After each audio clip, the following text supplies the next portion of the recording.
Hey, Chicago, what do you say? It's the CHGO Cubs post-game podcast presented by DraftKings Sportsbook, America's top-rated sportsbook. Download the app. Use promo code CHGO when you sign up. Cubbies back in the win column. A 5-1 win out east against the lowly Washington Nationals. Drew Smyly, fantastic. Some clutch hitting. 7 strong from Drew tonight. Great to get back, as Cody always says. Just nice to win a game. 15-13. Vibes are pretty high here today. Cody's got the beer bat ready to roll. Chat's rolling. Hit that like button. Huge win for the Cubs tonight. What a game they should have had. Chasing the starting pitcher after 5 innings. And it got to a pretty low lead. I don't even think he got to 5. Is it through 4? I thought it was 4. 4 innings? Yeah, it was 4 plus. 4 plus. Even better. Mackenzie Gore, who we talked about, the Cubs hadn't just saw him one time in his young career. Talked about that, and you didn't know what you were going to get just because the guys don't have history against him. But the lineup, put the bear on the ball a lot. Wasn't striking out. Was putting the ball in play. I mean, Mancini just missed a homer. Felt like everyone was kind of getting on when Mackenzie Gore was out there. So, very the bats came to play today again. Like we talked about in the pregame show, the type of game, the type of team. That's like the get-right game. And setting the tone early. Yeah, you got swept in Miami. You go to Washington against a team you can beat. You got to go out there and do it. Cubs did it. Drew Smyly shoved. Bats came alive. It was a fairly, once they went up, it felt like they kind of cruised from there. There wasn't a lot of... The last 4 innings were very just kind of whatever. It was just end the game. It was oh, Swanson, you got another hit. Oh, Happer hit one into the left field seats. Great, awesome, love to see it. And Drew Smyly just continuing to prove that, he's actually a really solid pitcher. A lot of people still don't believe it, but Drew Smyly is actually kind of good. So he had the curveball working tonight. Tons of swing and miss, ton of ground out to the left side. Exactly what that pitch is drawn up to do. Yeah, Drew Smyly was great tonight. And I just want to say, too, for Mackenzie Gore, I mean, this is the most hits and runs he's given up in a start so far this year. So a guy who has had 3 quality starts already, to get to him early, 2 first-inning runs, really rattled him right away. He hasn't given up any first-inning runs until this game. So this was kind of a, just a stamp on the Cubs offense right away, getting to it. Getting guys in, 2 out hits. Cody Bellinger with a single, steals a bag, scores the first run, and it was all downhill from there. Just clutch hits across the board today. Loving the chat so far today too. Look at this. We got my guy Colin. We got 94 people watching, 28 likes. Hit the like button. Yeah, hit that like button. People are asking if people agree with Luke. Will we still read your comment? No. I could try and be in his place, but. Everyone always says they agree with Luke, and I can't promise I can read them all. I won't read your comment. I can promise you I won't. However, if you use #vibes and anything that says anything that you agree with me, then I'll read your comment. But it was just a great game overall. In pregame, I asked for the Cubs to win 8-1. I'll take 5-1. So, like Ryan said, it was a good get back game. And or a good get right game. Yeah. And the Cubs absolutely needed it after losing 3 straight, getting swept by the Marlins. You go and play a team that you're clearly better than, and you didn't play down to them. That's what good teams do. Good teams, we sit here and measure them against the Dodgers, the Padres, the Mariners, the Rangers, all we want. But if they compete against those teams, but also just beat the teams that they clearly are better than, you got yourself a good ball club. So we're 15-13. You're starting off May 1-0. One might say we're on pace to go undefeated in the month of May. Just saying. Michael Collada's bought in. Don't let the facts get in the way of a good story. What's that, Steven? Michael Collada has chimed in. We don't stinks tonight. We don't stinks. Yeah, and he had one in pregame. We stinks. Collada being positive today. Yeah. Nathan says, I agree with Cody. #vibes. Thank you. Whatever. All right, we got the beer. No, we got the beer bat chug first. Let's Are you get gonna to time him? Let me grab my. We got a timer here. Oh, you got a timer on here? I have become very good at the pour. which is What's your record, It's by the the way? chug 17 that he's still seconds. struggling 17 with. seconds. It's the okay. it's the chug that I still stinks at. Getting the pour going. All right, here we go. Brian in the chat, nice to see the goose is loose. Beer bat chug after a dry weekend. Yeah, Cody needs a real beer. though. Cody was dry all weekend, wasn't he? No, not at all, actually. I was drinking because the Cubs were pissing me the fuck off, bro. Super chat from Temple Highlights. Longtime podcaster, first time listener. Go Cubs. Yeah, happy to have go. you, man. What's Thank up, you for Temple? hopping in. Thanks Temple for highlight. joining, man. Thanks for hopping in. Becky, And thank you for the super chat. Ravi, Rhonda, hi. Foreign Empire. Welcome, everyone. All right, what's the record? All right. 17 seconds. Can we appreciate the pour? Yeah, it's nice. Course Just a fine. little bit of foam on top. There's a little bit more foam here than the last few times, but I like to get credit when credit is due. And this is the one thing you can give me credit for.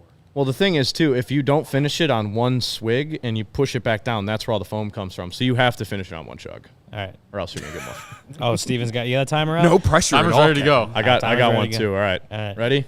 When the beer touches your lips, I start. All right. When the beer Touches his touches lips. his lips, okay. Not when his All mouth right. touches This, his lips. I'll give the ready to go. This, I can see from here. I'm just making sure.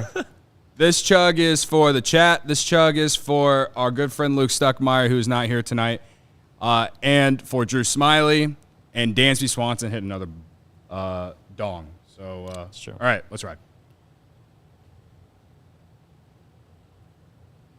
Here it is. All right. And for anyone that's not on doing YouTube pretty and good. He's listening, halfway. he's going. He hasn't put the bat down yet. He has gone. He's just chugging. He's chugging. Usually he's put the bat Almost down. there. This is all, and he's done. That's a new record. That's a record. That's a new 14.16. record, Cody. Holy shit. Wow, 14.16. See, about 15. So roughly 14 and a half to 15 seconds is what we got on there. Celebratory Was that honk, just for me, Cody? That was because I am determined to not get any more slander the rest of the year. I know Ryan's going to do it no matter what. Yeah, it was still a little too slow, but whatever. But comparably to the very first one, Well, I am only getting better. Practice makes perfect. Tell was that the first to your one like kids. a minute? Something like that? It was like almost First a minute? one was like a minute and a half, bro. Like Jeez. again, I openly said I suck at chugging. To do it in 14 seconds and we're at May 1st, credit to me for practicing. At Yeah, this you- rate, at the end of the season, we'll be doing it in like 3. That's your rate of improvement right now. Well, think about it. If Sean was doing beer chugs after every Sox win, he'd be having a lot less practice than you would have had. That's true. this season. Sean would be like 3 weeks sober right now.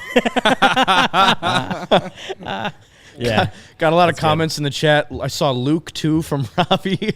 If you guys don't know me, I'm Kevin. I host, I've been occasionally on this show a couple times last year. I'm usually Yeah, behind last summer. the booth. Yeah. He's normally our producer, yeah. Yeah, thank you for having me on. I appreciate sharing the room with you guys, too. I said on the pregame show he's also Luke's firstborn son.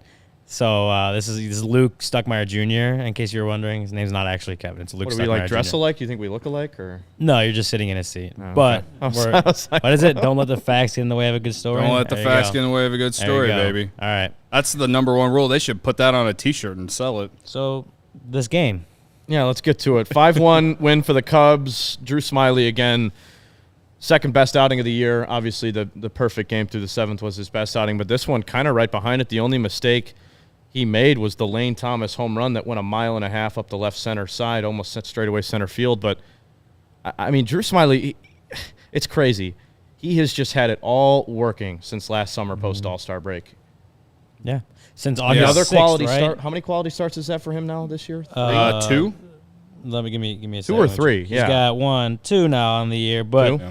He's The gone other at least starts- 5 in like every start except for the one in Cincinnati. except for that first one, April 3rd in Cincinnati, was his only bad start of the year. He's gone at least 5 every start since. He's got 2 quality starts now. That the one against the almost perfect game, and then he's got this one today. 7 innings, 1 earned run.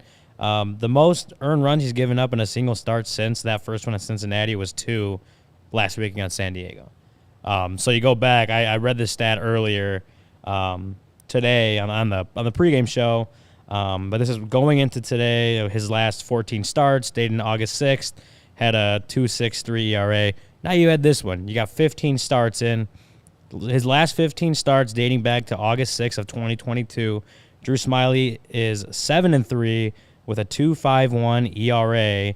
He's got 18 walks, and how many strikeouts he have today? 2? So he's got 2. 18 strikeouts. walks to 72 strikeouts in that span.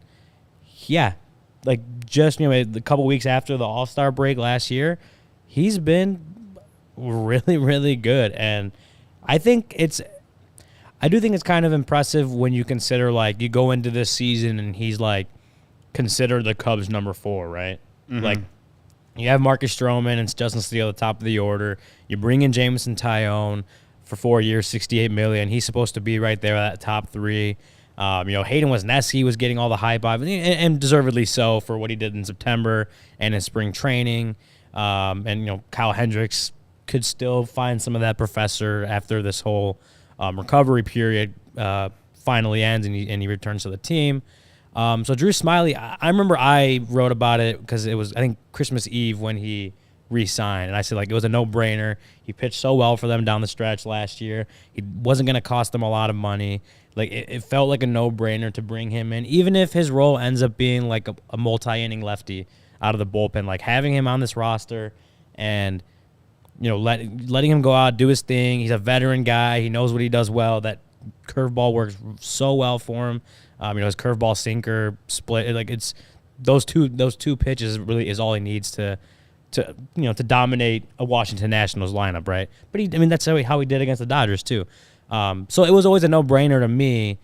And now he comes in and that first start gets blown up a little bit, and you start to wonder a little bit, like, okay, like, what's, give him a few more starts, whatever.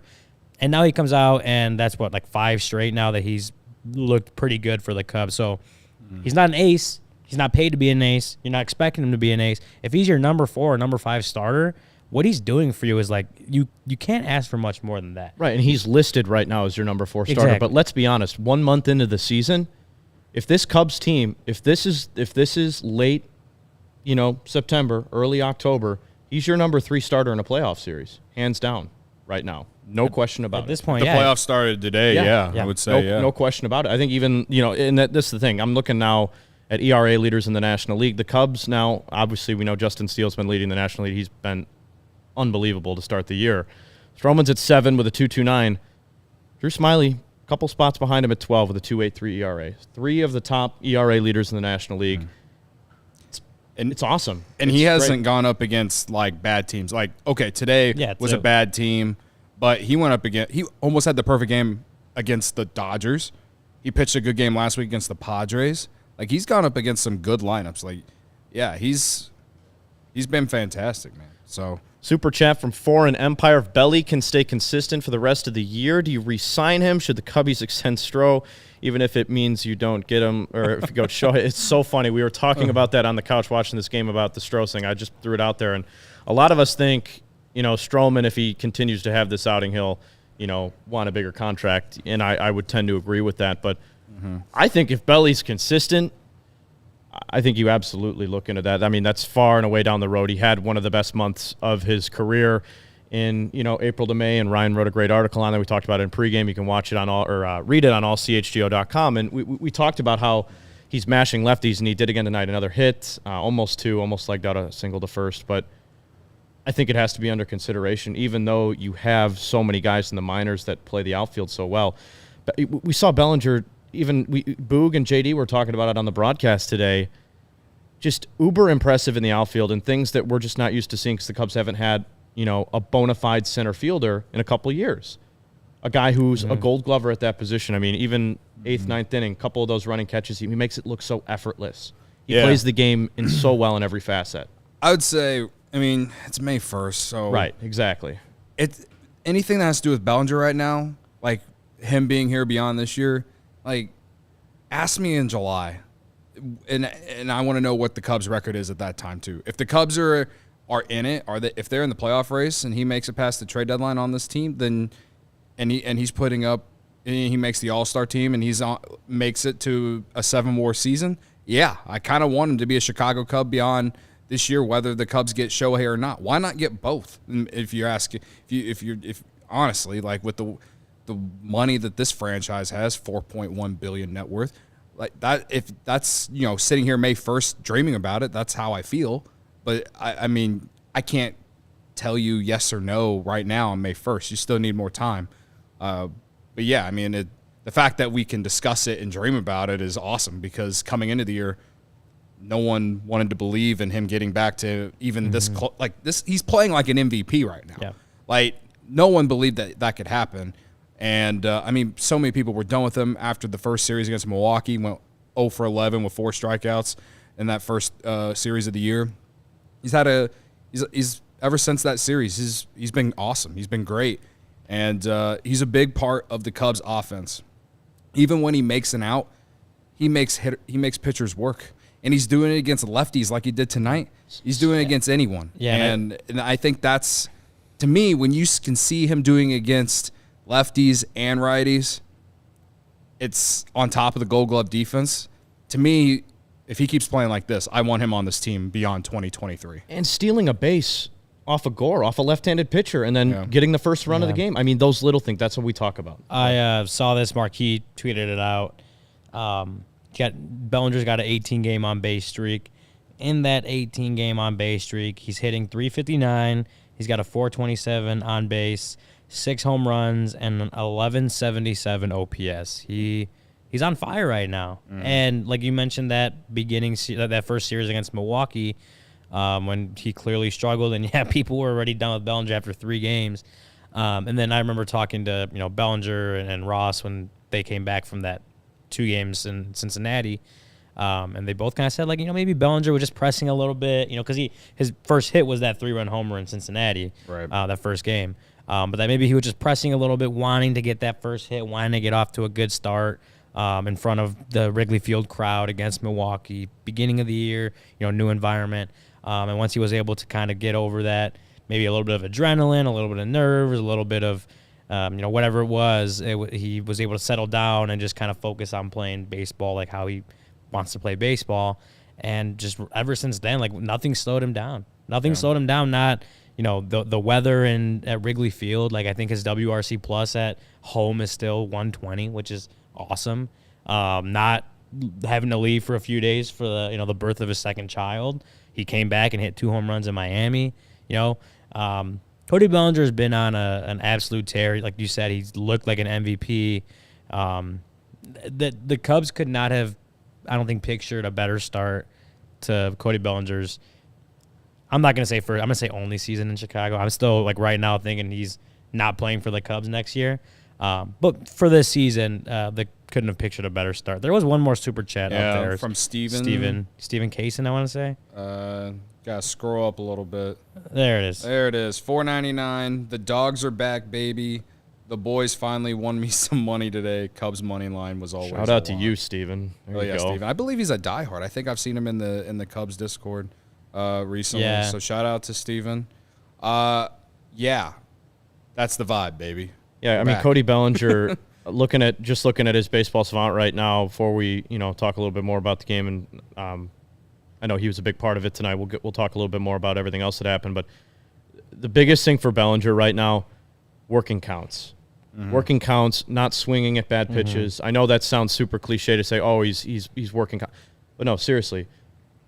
His first pitch, he's letting that pitch go by. Yeah. He's not chasing balls. His strikeout percentage, as you pointed out before the show, Cody, way down from last year. What'd you say? It was down to almost 16% so far this year? From 27% strikeout rate last year down to around 16 this year. We talk about his batting average and his slugging. He's not hitting the ball super hard. He's 24th in that percentile, but that's how you become an effective, and that's what David Ross always talks about by lengthening the lineup and lengthening at bats. For God's sakes, they put, Mackenzie Gore had almost 30 pitches in that first inning. 30 to 40 pitches, right? I think he had 40 pitches, didn't he, in that first almost inning? hit 40. It was about 31 or 32. Okay. Yeah. It might have been. But it was all 2 outs. It was all 2 outs, too. So it was all working counts. Working count, especially for a young pitcher like that. And that's not just Bellinger. That's the whole lineup. It's working counts, making him work, putting the ball in play. That's one of the things we talked about in the pregame. Is this lineup was, had a bunch of guys that you kind of trusted. For a guy like Mackenzie Gore, who going in had a pretty solid,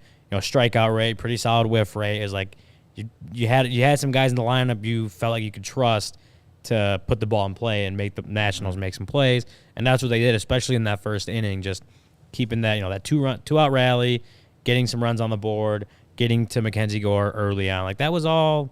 man, it was like, yeah, and it's the Nationals. You take that, not that you take it with a grain of salt, but they're obviously not the world beaters that some of these other teams are, especially not considering, who the Cubs will face coming up. But, like, again, the get-right game, pretty much overall solid showing from the team, good team win. Like, yeah, it's a get-right game, man. They got right. They have a little bit of an adjustment in confidence and increase in their confidence now going forward. And they got that first one against Washington out of the way. Like we said, pregame, like, this is their opportunity to go out there and get 3 of 4, which they should. Now they only have to win 2 more. Yeah. My guy Colin Wallace in the chat, when Bellinger's right, scroll down just a little bit there, Steven. He's a true 5-tool player, can win multiple MVPs, suddenly remembered how to hit. Exactly. I mean, that's 5-tool player that can play defense. That's the Jed Hoyer type. Yeah, and I think that's what we talked about. I think that's that's every GM's type, right? Yeah. But he loves picking up guys who can, play defense, take counts, that kind of thing. Well, they emphasize the defense. Yeah, that's what we talked about preseason. That, like, even though he's a bounce back guy, like, out of everyone on this team, he obviously had the most potential. Like, he won the MVP. He had that insane Rookie of the Year, too. He had that insane 2019. And, injuries and some other stuff just affected him the last few years. But he's the one that did it. Like, he's the one guy on this team that had done it at that kind of level before. So if anyone had the potential to kind of play like an MVP, it was going to be Cody Bellinger. Yeah. And at this point, he is. And, I mean, I don't know what the updated, Fangraphs WAR rankings are right now. I think he was 9th coming into today. So he's playing very well, man. Yeah. And yeah, that's what the Cubs wanted to see when they brought him in. Right. We have another super chat, but before I read it, I do want to say that Michael Collada said I was right and that the Cubs should re-sign him if he's playing like this in July. Thank you, Godfather. It means a lot. Our guy, the Duke, coming in. What's up, Duke? Always here, man. $20 super chat. Belly will be an outstanding trade piece at the deadline at this rate. I love the progress we made, but I'm not sure it's going to be our time to make a push just yet. Guys doing well in a contract year can be fleeting. You're right. You're right. No, I disagree, Kevin. I disagree. Why do you disagree? Because the Phillies went to the World Series last year, and they won 87 games. If this team is in it in July, they should not be selling. Now, it's May 1st, and yeah, a lot is yet to be played. If they're not in it in July, late July, whatever, it's a different story. It's a different story. This team is not built to be selling off pieces. If we're in it in July, like what? That is that what he's saying in his super chat though? That I agree. If they're in it in July, if they're within a game or two. He just said, I'm not sure it's going to be our time to make a push yet. I guess the way I'm reading it, it's not going to be our time to make a push. He's saying that he just doesn't think that if we were to try to make a push, it's not worth trading prospects for a big piece or anything like that. That's how I'm reading that. If that's not what you're saying, I'm sorry. But that's how I read it, though. Okay. So all I'm saying, I'm not saying that you should make a huge trade to make a push. All I'm saying is if you're in it in July, you shouldn't be trading Cody Bellinger. You shouldn't be trading anyone on this team. Maybe some bullpen arms because you got some bullpen arms in Iowa that are able to come up and make an impact. Or you want to trade, maybe one or two of these veteran bats because you got Morel and Mervis coming up. If it somehow allows you to move some of these position players, fine. In a way, you're selling to buy in a way. But again, if I read your chat wrong, Duke, I'm sorry, bro. But again, we still have a few months to go. We're 15-13. Coming into tonight, we were a game out of the wild card. Like, I don't know. Like, I get it. There's still a lot of time, and you still don't know what you're going to get out of the next few months. But if you've read into anything about this team, especially offensively, they've been one of the best offensive teams in baseball. Not just in the National League, in baseball. And the pitching has been just as good, too. We just talked about 3 guys who have ERAs under 3. In the rotation right now, and that doesn't even include Jamison Tyone. And you brought up the great point of the opponents they faced. These aren't like they played good teams, and the teams aren't going to get any easier this month either. Yeah. Like, how many more good teams do they have to win series against for people to, I don't know, buy in a little bit? Like, again, we came into pregame tonight, and we were like, 14-13 with the schedule they've played. I think you take that. Now they're playing a 4-game series against a team that they should dominate. Mm-hmm. And then you're trying to ride that momentum into the next few weeks and into the rest of the month. Like, it's baseball. Anything can happen, man. I'm not saying that you go at the deadline that you go and make a big trade for someone. I'm just saying like this trade deadline should not feel like the last 2 years this year. Another if it feels $10. like that, then shit really really fell apart between now and the next 2 months. Another $10 from the soup. From the Duke. Sorry, I'm saying if we are on the fence, I'd rather trade Belly and concede the season than trade any prospects like PCA. Okay, well, first off, I don't know if I don't think they're going to trade PCA. Unless unless that's the ask for Ohtani. PCA with a guarantee of a contract extension. I think we can all agree and look at Jed Hoyer in the eye. He knows how valuable PCA is, and a lot of these pieces are. You're right. If they're on the fence, we've seen under the Theo regime where this team's kind of been, fluttering to, win a division, or if they've been just a few games up, they're going to buy. And I think that I would like to think that same precedent has been set, but we haven't seen this Cubs team in that position in a Jed Hoyer regime yet. So that's going to be a learning process for all of us. I will say this. It's been nice. It's nice to dream about it, and it's nice that people are thinking about it. Because last year around this time, no one was thinking about this. We're all talking about selling the entire roster. So, I appreciate the super chat, Duke. Again, we got a few more months. I think you can really start to think about that in July. Manuel Rios with a super chat. Vibes are back. Let's go. That's right. Cubs with a 5-1 win out in Washington to kick off a 4-game set with them. Drew Smyly went 7 strong. He was fantastic. Nico Horner, a guy we haven't talked about tonight, extending his on-base streak to 26 games. I said this at the end of the game. I love watching him play baseball in every facet. He is just a phenomenal all-around baseball player. Dansby Swanson, 3 hits tonight. It was the whole offense. Cubs, again, 10 hits. This is their offense coming into the game was second in OPS in all of baseball. And I don't know, it hasn't updated in real time yet, but I would assume they're going to be right around that same mark. I mean, just unprecedented stuff. They're getting contributions across the board, and I think that's the best part about this whole thing. Dansby finally starting to see that power come out a little bit. It wasn't a clutch home run, but insurance. They were only up 1 run, and it was clutch. It's a clutch home run. It was, was Nico's at first, I want to say, right, and he hit that, and I mean, it's not like he destroyed the ball. It was 2-1 at the time. I forgot what we said. I think it was a home run in like 29 ballpark or something like that. So it was a home run, Yeah. And for Dansby, it's huge. He had 1 home run in April, and we talked about it when we were off air that I think the most home runs he's ever hit in any April in his career is like 3 or 4 or something like that. So it's not like he's always had the power stroke to start the year. So we're like, to start May, he has already matched his April total for home runs. On the first day of May. Let's see where he goes from here. Yeah. I saw you throw in the Cubs Slack, Ryan. Yan Gomes is not entering concussion protocol, according to Megan Montemuro from the Chicago Tribune. Yeah. Should we talk about that a little more? But do an ad first or something? Sure, we can do that. You got this one. That was a real smooth transition. That was the smoothest of smooth. This is the smoothest we could do without Luke Stuckmeyer. Should we do an ad read? Here's a can, by the way. Tonight's beer bat was brought to you by... I think we can talk about that a little more, after an ad read. I agree. Yeah, I hope Luke Stuckmeyer is watching and is just like chef's kissing this. Luke is just... Tell us about our favorite beer. That's what happens when Luke leaves us last second. Anyway, tonight's beer bat was brought to you by our good friends at Goose Island. CHGO supported by Goose Island Beer Company, Chicago's beer since 1988. Got the Goose IPA. It's a 6-time medal winner at the Great American Beer Fest. You got the Tropical Beer Hug, which is one of my favorites, 9.9 alcohol. I don't have to say anything more about that. Then obviously 312. Green Line's also a good one. What's you guys' favorite beer from Goose Island right now? Right there. 312? Right yeah, it's got to be the vibe, 312. Right? I do like the Green Line IPA. Get those at Wrigley sometime. Yeah. They have the Shandies too, which are really good too. Oh, yeah. Shandy. I agree. The Tropical Beer Hug. That's my favorite now. Steven's got the Tropical Beer Hug. That's the one that you like, right? Yes. It was the first one. Once we started being best friends with them, that was the first one I tried. And I loved that one. So we had the Bears draft party, the 2-day event at Joe's on Wheat Street, sponsored by Goose Island. So I got to try all these different Goose Islands when we were there. So thanks to them for always helping.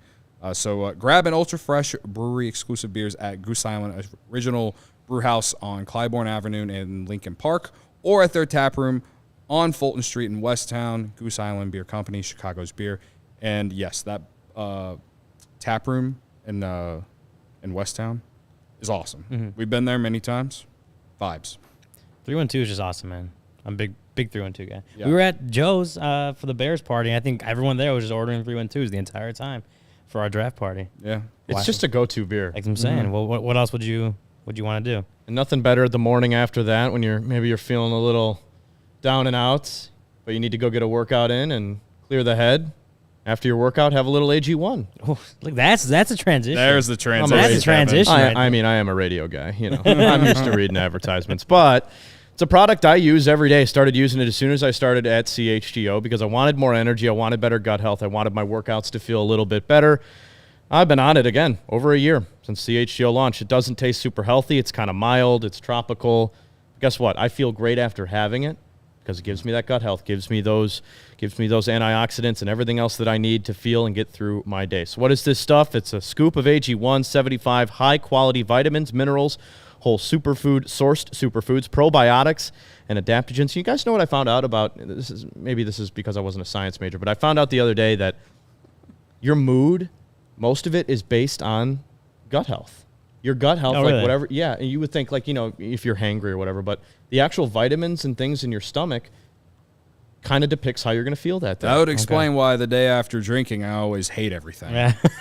And everything changes the moment I get my AG1 in, baby. It's, I mean, let's makes be real. Perfect sense. That makes perfect sense. I just sent the ad read off the rails. But anyway, Yeah, it's a blend of ingredients. It supports your gut health, your nervous system, your immune system, your energy, recovery, focus, aging, everything. You guys use AG1 at all? I mean, I love it. So again, after drinking, yeah, AG1 is the go-to. It's the good way. Get your Pedialyte, get your AG1, same time. That's the way to do it. Especially at my age, at 32. Especially at Luke's age. At I was gonna 50, say I've been very 51. inconsistent with it since we, they became our friends a year ago. But we know Luke. Luke's been on it every single day. I mean, he looks 10 years younger. He acts 10 years younger. He looks 10 years younger. Like AG1 and Luke Stuckmeyer go together. Like I'm wearing these shoes. peanut for butter Luke. and jelly. I'm wearing these shoes for Luke today. The ones Having the you're ones killing out. on the ones, man. Yeah, Nate pointing out immune system. Yeah, I probably said immune. I meant to say immune. Immune. We all make mistakes. A couple things about AG1 though. It's lifestyle friendly. So whether you eat keto, paleo, vegan, dairy-free, or gluten-free, it's good for you. Contains less than 1 gram of sugar, no GMOs, no nasty chemicals or artificial anything, and it still tastes really good. It costs you less than $3 a day. You're investing in your health, and it's cheaper than your cold brew habit. It's cheaper than getting all the different supplements yourself because you're investing in an all-in-one nutritional insurance. Athletic Greens has over 7,000 5-star reviews. It's recommended by professional athletes. It's trusted by leading health experts such as Tim Ferriss and Michael Gervais. I don't know who they are, but if they like AG1, so do I. They're trusted health experts. That's what I'm saying. Trusted Ryan. health. If they say so, I'm not a health expert. If they tell me, I'm gonna listen. Hell yeah, brother. Love it. Get yourself some AG1. It's good stuff. Yeah. So right now it's time to reclaim your health and arm your immune system with convenient daily nutrition. It's just 1 scoop in a cup of water every day. That's it. No need for a million different pills and supplements to look out for your health. To make it easy, Athletic Green is going to give you a free 1-year supply of immune-supporting vitamin D and 5 free travel packs with your first purchase. All you have to do is visit athleticgreens.com/CHGO Cubs. Again, that is athleticgreens.com/CHGO Cubs to take ownership over your health and pick up the ultimate daily nutritional insurance and be like Luke Stuckmeyer. Basically, you would, like, if you want to be as close to Luke Stuckmeyer, it's to start using AG1. Yeah, if everyone that chats hashtag I agree with Luke should be buying AG1. You should all be getting AG1. You should be on AG1 every day because if you're going to be agreeing with Luke, you might as well just be like him. Absolutely. And take AG1 every morning. Steven, how many people in the chat? 151. 151. We got 65 likes, 151 watching. I don't like that ratio. Please hit the like button for Luke Stuckmeyer. If we And get us, to but 100 likes, I'll do a beer bet. Okay. Oh, wow. We get to 100 likes, I'll do a beer bet. Kevin will do a beer bet. I don't think I'll do it in 14. 14 seconds, but I'll do a beer bet if we get to 100 likes. How about it?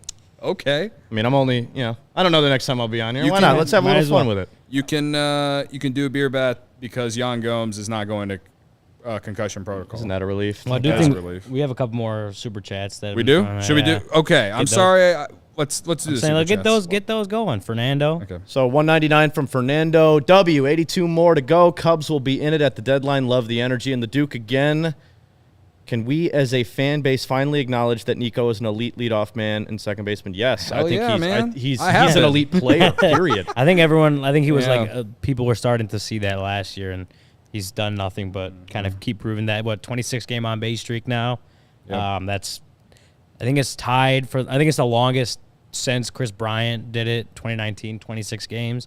I actually haven't checked if Yordan Alvarez has gotten on base yet, but when he got that hit, he moved into a tie for second active on base streak. So Nico Hoerner's, man, when we're talking about a leadoff man and a guy that the Cubs can trust, and a position the Cubs haven't had that guy in since Dexter Fowler.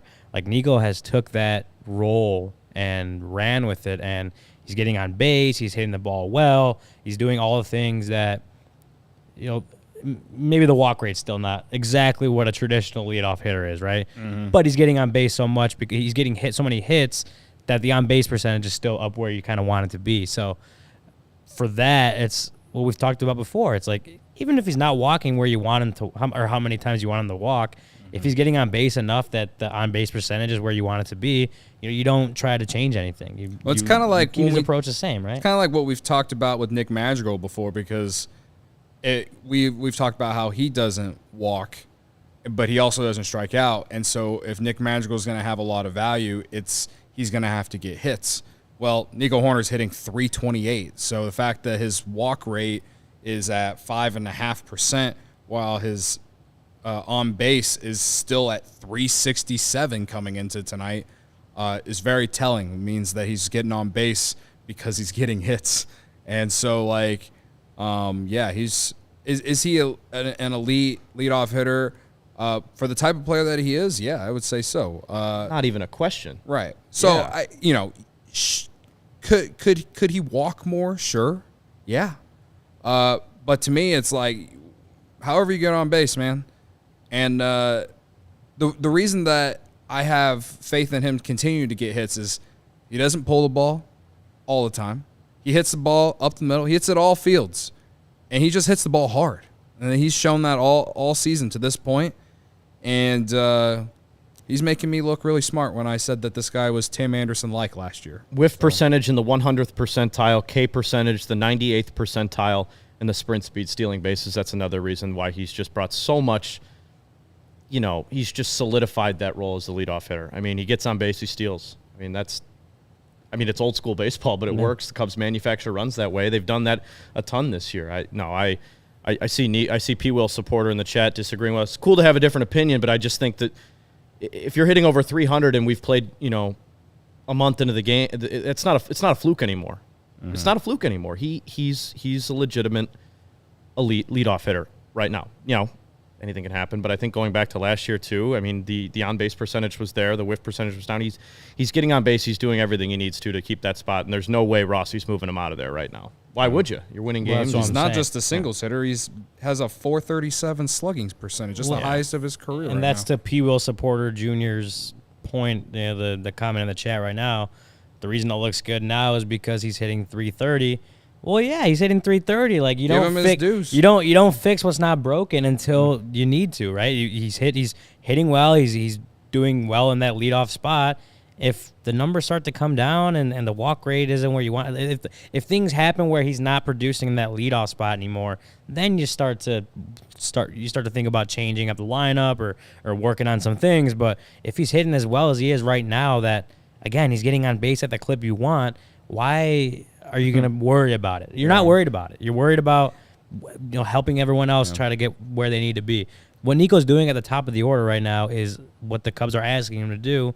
He's doing it well, and there's no point in thinking about what might happen in the future because he's doing this right now, and that's right now is good enough. Right. And like I said in pregame, if you weren't in pregame, I looked it up. In the National League right now, only Arias has a higher F4 than Hoerner. So, I mean. And he was the batting champ last year in the American League. He's Yeah. one of the best hitters in baseball. He's still hitting over 400. He's a monster. He's a monster. Hottest hitter on the planet right now. Riddle me except this for really maybe quick. You can't complain too much about. Riddle me this really Nico quick Horner. about Nico Horner. And I would like to see the chat kind of hop in on this too. If the Cubs need a run, and there's a guy in scoring position, second base, 2 outs, is there anybody else in that lineup you want coming up right now? I don't know. Bellinger. Right? Bellinger, maybe? I think I'd rather have Nico. He's on base a little bit more. But again, Bellinger too, I guess. You need one run. You need a hit. That's case in point why I think he's an elite leadoff hitter right now. And, had a great month. Again, I get what you're saying, P. Will, and I know you like Nico and everything, but I just could not disagree more with him not being an elite hitter. Like, I just think that's the wrong take. Yeah, and I think to your question, it's like, Nico, for the most part, like, you pretty much trust that he's going to put the ball in play. And like we always say, like, you put the ball in play, crazy things can happen, right? You have to make the other team make a play, and Nico's one of those guys that's really good at doing that. So, yeah, I in a sense I agree too that, yeah, like, if it's him or Bellinger, I think you feel pretty confident at this point in time right now that those guys might come through for you. I think his numbers, I mean, he deserves a lot of credit, but it also helps that Dansby Swanson is right behind him on top of the other guys. Oh, certainly. The lineup is so much better. I said that, like, and I don't mean to, like, compare Nico Horner and Patrick Wisdom, but I said that Patrick Wisdom could be a really solid player on this team with just the better lineup that he'd be in this year. And what has happened? He's like second in baseball in homers. So, like, I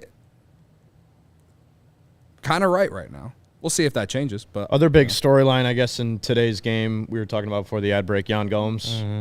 Great news. Hopefully, we'll see. Not going to enter. He's not right now. He's not in MLB's concussion protocol. That, according to the Cubs beat Patrick Mooney, I'm reading his tweet right now. Cubs removed him from the game as a precaution after he was hit on a backswing in the first inning of a 5-1 win. Manager David Ross declined to speculate when asked about it after the game. He just said, "We'll check on him tomorrow and plan accordingly." So, sounds like good news, and thank God, because, I mean, Gomes really does affect these wins. I mean, he's been, like, I've been on the Gomes train all year. I'm a big Yan Gomes fan, and I think that he's had a lot to do with the success with guys like Drew Smyly. So, let's wipe the sweat away. Hopefully Yan is okay. We'll obviously get confirmation on that in the morning. That said, on social media, it was funny to kind of watch everyone react and think, oh, is a Miguel Amaya going to come up because he's on the 40-man? I don't think so. I mean, he's barely caught. Yeah, I would guess Dom Nunez if they were to actually call someone up. It would take a 40-man move to get Dom Nunez up, but I mean the update we got, and I'm not a doctor, but like seeing on the TVs, it didn't seem like it was that serious. It seemed like he felt like he could go back in, but it seemed like the coaches were kind of they put Barnhart in obviously and just kind of shut Gomes down after he got hit. He got hit in the head on a backswing. Yeah.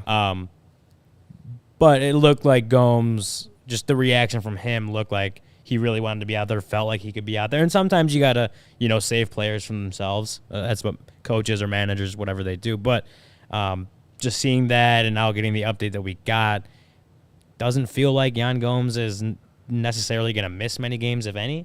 So, I mean, the Miguel Amaya one, he had the Tommy John surgery. He hasn't caught a whole lot. It just hasn't got enough at bats either. Yeah, I mean, could he come up for an emergency catcher spot just because he's on the 40-man? Like, potentially, Dom Nunez would cause them to have to make a 40-man move. So it's a little bit more of a trickier situation. But I guess that's something we look at if Yan Gomes has to miss time. Right now, it doesn't seem like it. With the update, it seems like about as positive as it could have been. And so all of us who were yelling about Luis Torrens, of course, this would happen. They lost a third catcher right there. Yeah. Listen, Yan Gomes, they've won more than half their games with him catching. So I am, fingers crossed, knocking on all the wood we can, just hoping that he wakes up tomorrow feeling just fine, because he's not going to catch every game, but you just need to know that he's healthy and he's ready to go when you can. Otherwise, it's going to be interesting to see what happens, because I don't know. Well, like you said, Kevin, like he's been very important to what this pitching staff has done this year. Right. And I mean, the bat woke up for a few weeks there too at the end of April. Like he had a really good, I think it was like 12 games or something like that. Really good stretch of games where he was hitting home runs. He had that, was it 4 for 4 or 5 for 5 game, whatever it was, at home. Like he had a really good couple weeks at the plate. But Rossi, kind of said it himself after one of those games, like paraphrasing, of course, but it's like it doesn't. What he does at the plate isn't that important because he brings so much value in other areas. So I think Barnhart does a good job with the pitching staff, and he had that double today, but he hasn't really had much success at the plate. But Yan Gomes feels so important to this team and what they're doing run prevention-wise, game planning, game calling, all that stuff. And it feels like he is a really big part of the starting pitching success, some of these relievers and their success. Like, losing Yan Gomes would suck for the team. Again, it feels like from the updates that may not be the case, and I don't want to get too far ahead of myself. You need to see how he feels tomorrow or in the ensuing days. But to know to where it feels like he's kind of avoided something serious, like maybe he hasn't played tomorrow, but he's still around. Like losing him is my big point. Is losing him would definitely hurt this pitching staff because of how well he's worked with them all year, and they all talk about it. So you definitely, as the Cubs, don't want to lose Yan Gomes from it's a comfort level, especially for these young guys. And I'm not going to rehash it. We've heard Justin Steele talk about it a lot this year. We heard Kyle Hendricks talk about it a lot last year. But think of the guys that Yan Gomes has caught. I mean, he brings that comfort level into a game. He's won a World Series. He's caught Max Scherzer. He's caught Steven Strasburg. I mean, he knows the moves to make, and he brings this. Hey, you're having a tough moment or a tough time. Talk you down. Here's the pitch you need to do. It's one of those things too where you almost have to get out of the way and let a major league catcher tell you how vital he is, and that's exactly what David Ross did last week. I don't care what he does at the plate. His defense is what matters to me. We saw a question there from Collada, who's closing tomorrow. Talked about this a little bit in pregame. They didn't need a closer tonight, up 4-1 on a lineup that's really struggling OPS-wise, bottom 5 in the league in the Nationals. So I really think it's ALLCITY. Yeah. If I have to put my money where my mouth is, I think it's ALLCITY. A guy Brendan Miller, the pitch doctor's been talking about, but ALLCITY over the weekend was great. Yeah. The slider looked great. The velocity was there. I think it's ALLCITY. The bullpen was nails tonight, even though they didn't need the bullpen to be nails. Smyly going 7, Mark Leiter Jr. going out there and shoving 3 strikeouts, lights out as the new saying for me, and then Boxberger finishing the game. Mm-hmm. I mean, Corey and Brennan talked about it a little bit in yesterday's podcast. I think ALLCITY deserves those next chances, and it seems like he's going to, because considering David Ross has used him those last couple games against Miami in the 8th or 9th inning there.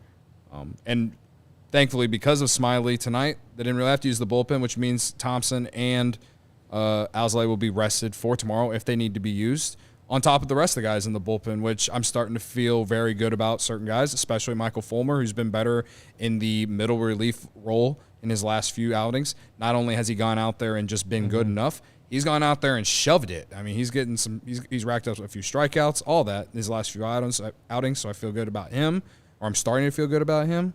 I liked Estrada on Saturday, even though I'd like to see him in a little bit more higher leverage, just to see if it would play or not. But I understand he's got to work his way into that circle of trust with David Ross. But I do like that they put him out there and he was able to hold the Marlins from scoring, and it led to the Cubs making a comeback that unfortunately they came up short. But either way, like, there's a lot of guys in the bullpen that I feel really good about right now. It's just all about putting them in the right roles. And I think ALLCITY, he's the one that's got to get those 9th inning chances. I don't disagree. I mean, hey, they might not need it. Like, they might not need a closer this whole series. Yeah. Considering they're playing. Well, you hope they don't need the closer. He is going to get some run. Yeah. He will get some run no matter what. I mean, not going to let him sit for 4 days. No, definitely not. He'll pitch at some point. But I do want to touch on Mark Leiter Jr., who you mentioned, who's been, I mean, unreal. Corey will bring it up, and I back him up. Like, I think this whole podcast has talked up Mark Leiter Jr. as a bullpen guy since last year, since he was actually pitching pretty well out of the bullpen, even though the chat all last season, even when he was pitching out of the bullpen, just would not give him the credit. He's been really good this year. He's been honestly like arguably the Cubs' best reliever this year, or most reliable, I guess. But he goes out there, he strikes out the side today. If you haven't seen the splitters that he threw, like Pitching Ninja has them on Twitter. Mark Leonard Jr. is striking out the side with splitters. Dirty. But he's got, so far on the season, a 40% strikeout rate. That's ridiculous. That is number 7 among all relievers in the majors with at least 10 innings pitched. If you look at that stat specifically, he's one of the better relievers in baseball right now. Yeah. And I don't know that this, relievers, just bullpens are so kind of up and down, a little volatile that you don't know how long that kind of success lasts, especially for a guy who's not this like established veteran reliever, right? Like he's got converted last year. But he's right again. It's another one where like right now it's like what he's doing is working. When Ross is deploying him, it's all working, and they're gonna just keep riding that. The Cubs should just keep riding that. Let Mark Leiter go. Don't give him the pockets that he fits best in, that he's gonna have the most success in, and watch him do it. Because a 40% strikeout rate, like that doesn't lie. He's that splitter is a really, really impressive, dominant pitch that hitters just don't see very well. And so to have him do what he's doing right now, again, this is not a makeshift bullpen, but it was still a bullpen where you didn't specifically know what the roles were going to be coming in, who was going to be your high leverage, low leverage, medium leverage, whatever. But Ross is putting Mark Leiter Jr. in different spots throughout games, and he's going out and he's thriving and he's having success. So. He's had some downs this season too, but overall he's been really good. I'm watching that Pitching Ninja video right now as you brought that up. That final strikeout with that splitter, oh man, filthy. Yeah. I think the horizontal break on that is absolutely filthy. Yeah. Right. Well, and then you mentioned the Dons. I mean, he has a 1.54 ERA. All the runs he gave up came in one game against LA. Last week. So that weekend series. So outside of one game, he hasn't given up a run, and he's striking out guys like at least 1 to 2 batters every time he pitches, which is only about an inning. I mean, the results don't lie. And again, like I said, I don't know that it's gonna last forever or even the whole season. But right now, he's like he's a guy that like has earned David Ross's trust in that bullpen. And considering where he was when they brought him up and he was struggling as a starter to now a year later. Like that, his ability to kind of gain that trust in a different role than what he originally was in with the Cubs, that's pretty impressive to me. Do you guys think the lights were good at the ballpark tonight? Oh, I had a better transition ready. I was going to say, who's earned my trust? ComEd. ComEd has earned your trust, huh? Damn, that would have been way better. I'm sorry. I'm so sorry. Hey, I just knew that we needed to do the ad reads. Both of yours are better than my ad reads, so it's okay. Anyway, I don't think the lights were that My great transition. at where the Nationals play tonight, and it's probably because they don't know anything about the ComEd Energy Efficiency Program, so they need to get on that, all right? Because it's committed to helping families and businesses in the communities they serve, helping manage energy usage and lower energy bills now and to the future. Yeah, ComEd offers a wide variety of incentives, lighting, other efficiency upgrades, commercial, industrial, public sector customers of all sizes across the territory. ComEd also offers a free facility assessment that can help find energy-saving opportunities like HVAC systems, commercial kitchen equipment, or even industrial processes. Oh, Kevin, how does it work? Glad you asked, Cody. An authorized engineer, they're going to work with you to develop a detailed assessment plan to specify your goals and needs. They can be done in person or virtually. And they last almost just about 2 hours, so not too long. Within 3 to 4 weeks, customers will receive a report detailing energy efficiency projects that they can start working on immediately. Each recommendation will include estimated energy savings, cost savings, project cost potential incentives, and simple payback. And if you own a business, don't wait. Get started saving money and energy today. For energy-saving tips, lighting incentives, or to schedule your free facility assessment, go to ComEd.com/poweringbiz. Ooh, ComEd.com/poweringbiz, Kevin? Yes, Powering Biz, B-I-Z. Schedule it today. And when you get that going with ComEd, 'cause you know the lights are going to be bright. Our lights are bright in here. You're gonna need your Shady Rays, right, Steven? You need your Shady Rays. That was a pretty good transition. 6 out of 6 out of That was way better than my Yeah, first the one. first one. Hey, here's a can. It was like he lobbed it up to himself. Yeah, Shady Rays. Here we go. Shady Rays, they never understood why sunglasses were so expensive, so they set out to change it. You don't have to break the bank for quality sunglasses this fall because our friends at Shady Rays have you covered. Shady Rays are premium polarized shades featuring world-class optical clarity, substantial durability, and styles catered to everyone and every lifestyle. The best part about Shady Rays, they have the most insane protection program in all of eyewear, lost and broken replacements. If you lose or break your shades on day one, they told us they will send you a brand new pair, no questions asked. You drop them in a lake or off a cliff, anything, they'll replace them. Even with that strong of a protection program, they still manage to make quality that I can tell you holding in my hand seems just as good as any expensive pair that I have ever worn. Shady Rays customers seem to agree with over 200,000 5-star reviews.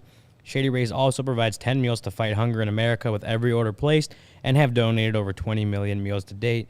They stand behind their product and told our team that if anyone has a problem, they throw profit out the window and do what it takes to get it right.